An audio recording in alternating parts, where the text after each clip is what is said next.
When people think of bad YouTubers, they will think of people like PewDiePie and Logan Paul, who have been in their fair share of controversies throughout their time on the site. However, they are not truly evil. So today, I'll be telling you about YouTube's most horrible criminals.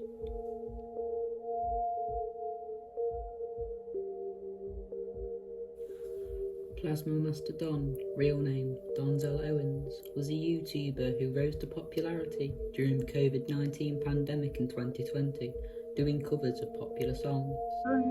I don't need no more signs. Can you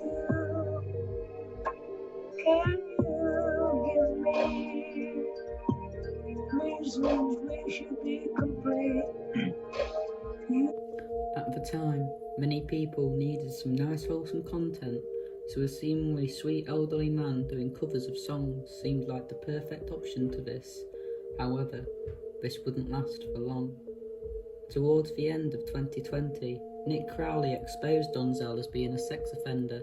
In 2019, Donzel was charged with sexual imposition with a minor. Although it is unknown if Donzel did any other crime like this, or attempted to, it is disturbing to know that someone who had committed a crime like this was using YouTube and had become popular with many young fans who created fan pages for him, and that is truly chilling. Not long after the truth of Donzel was revealed, it was broken in the news that he had passed away. But it is without saying that he will be remembered on the site, not for being the sweet elderly man, but being one of YouTube's horrible criminals.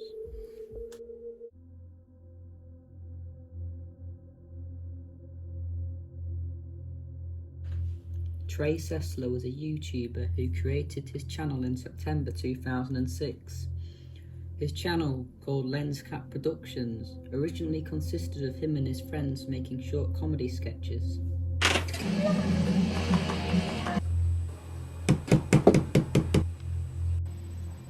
Yeah, I bet he's here to get our money. But he ain't getting it. Yeah! You open this door now!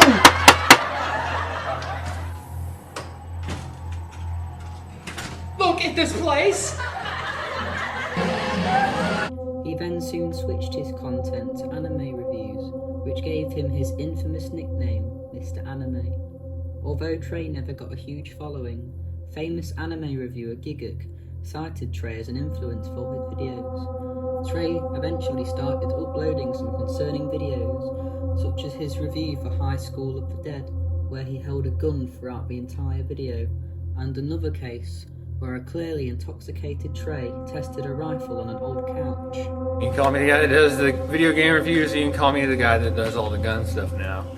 What I have here today to show you is a High Point.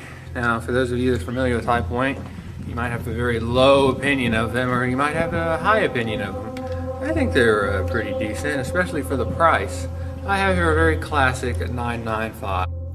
Trey would then upload a video where he stated he had a new job in film, so he would not be uploading as frequently. However, this was a lie, and Trey would do a truly unforgivable act. In the early morning of March 20th, 2012, Trey would lure his mother into the garage, where he shot her at point-blank range. He then went back in the house and shot his father and brother. All were dead instantly. Trey then went on to destroy the house, and then carried guns and hundreds of ammunition to Waller High School down the road. His plan was to kill over 70 students at the pep rally, which would make him the biggest mass murderer in history. However, Trey got cold feet after it set in what he had done, and he confessed what he had truly done to a friend who called the police on Trey. Trey was then arrested, avoiding the death penalty, but given a life sentence. The police went to Trey's house, where alongside the bodies, they found writing on the wall and doors that Trey had written, stating, "Why did I do this? I love my mother, father and brother. I miss my brother, father and mother. God, please forgive me, because I can't forgive myself." When sentenced, Trey requested that his right for parole be taken away as he believed he was too much of a danger to himself and others.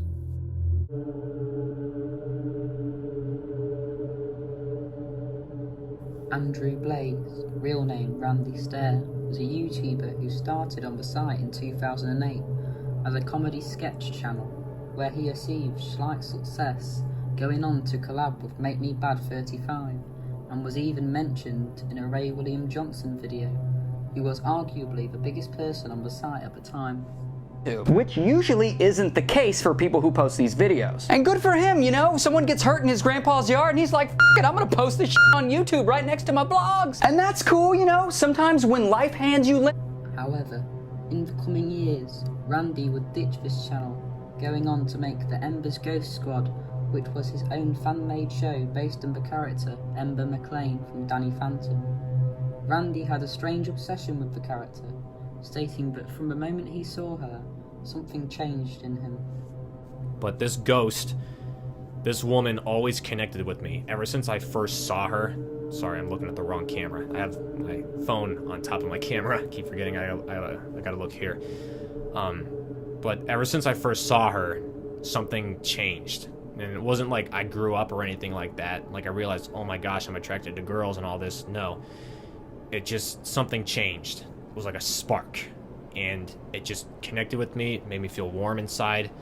And it felt very familiar, which was strange. It was like I'd seen her before. But at the time, it was a brand new show. From that moment, Randy had decided that he wanted to die and be reincarnated as a ghost girl and live with the Ghost Squad, as he came to believe that the characters he had created were real. Randy was also a fan of the Columbine shooters, Eric Harris and Dylan Klebold, as he felt connected to them, as they were quote-unquote outsiders like him.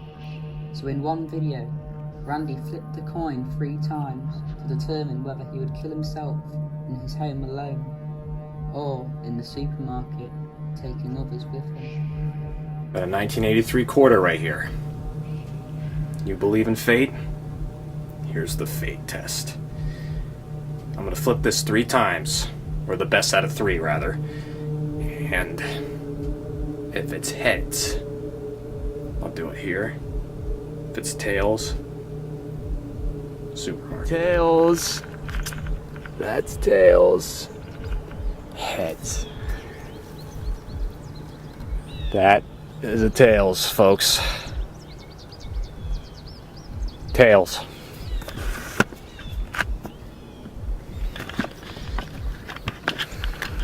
Which means there's going to be a loss of a human life, besides my own.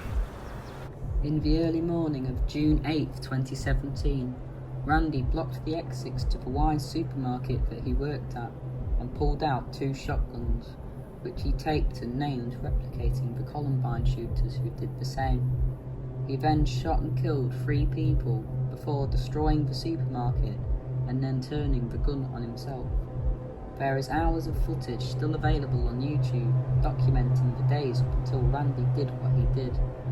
Just before this, he had uploaded a Mediafire page which has now been taken down, with all videos documenting his descent into insanity. It's a shame the authorities or Randy's parents never questioned his behaviour, as if they did, 3 innocent people wouldn't have had to die for Randy's twisted imagination to become true.